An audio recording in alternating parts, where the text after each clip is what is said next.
The opioid crisis sweeping the country is putting a growing financial and emotional strain on many communities.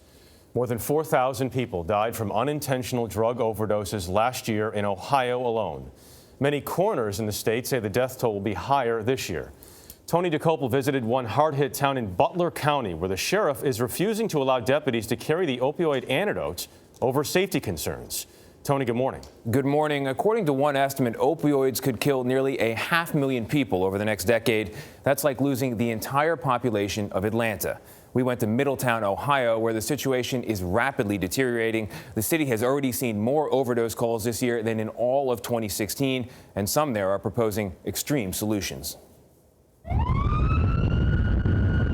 We were along for the ride as first responders in Middletown, Ohio, made their way to a 5th overdose call in just over an hour. The last thing the chief said when we walked out the door was there's a bad batch.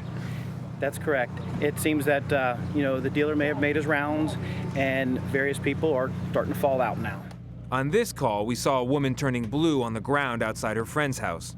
Medics worked quickly and were able to save her, at least for now. What's it like for you to see her like this? It's breaking my heart.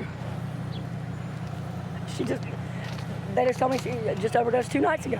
I mean, how many more times is she not going to make it? Calls like this have risen dramatically in recent months. Last year, Middletown EMS made 532 runs for opioid overdoses. This year, they've already had more than 600 runs through June. And they're using more naloxone to counter the effects of stronger synthetic drugs. City leaders say they've surpassed the $11,000 they spent on the treatments last year and are on pace to spend more than $100,000 this year. My issue is that we're going to run out of money. That's why City Councilman Dan PICARD is proposing a 3 strikes plan.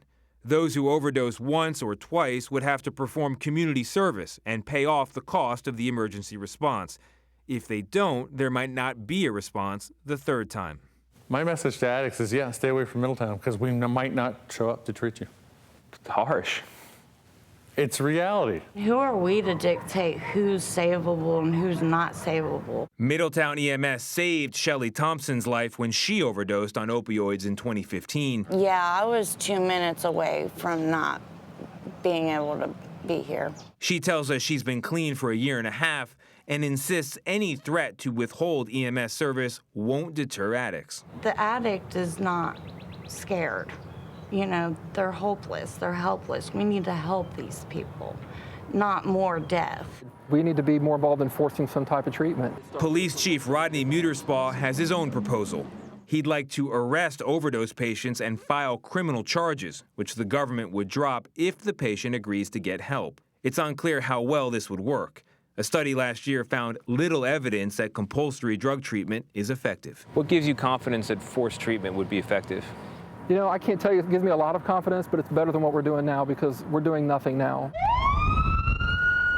Later that afternoon, Middletown first responders raced to another call, this time saving a man who overdosed in a store parking lot. They say it goes on like this all day. I'm a city councilor. My job as a city councilor is to make sure this city can continue to function and provide services to its citizens.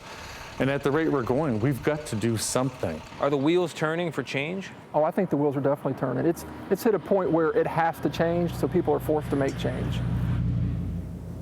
Middletown EMS responded to a total of 8 overdose calls on the single day we were there.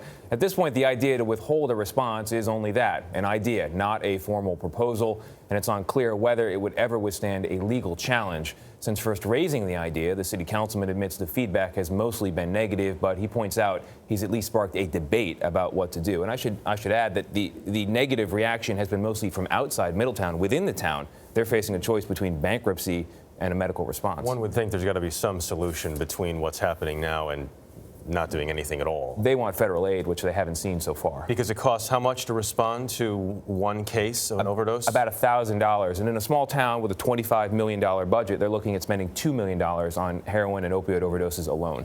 Thanks, Tony.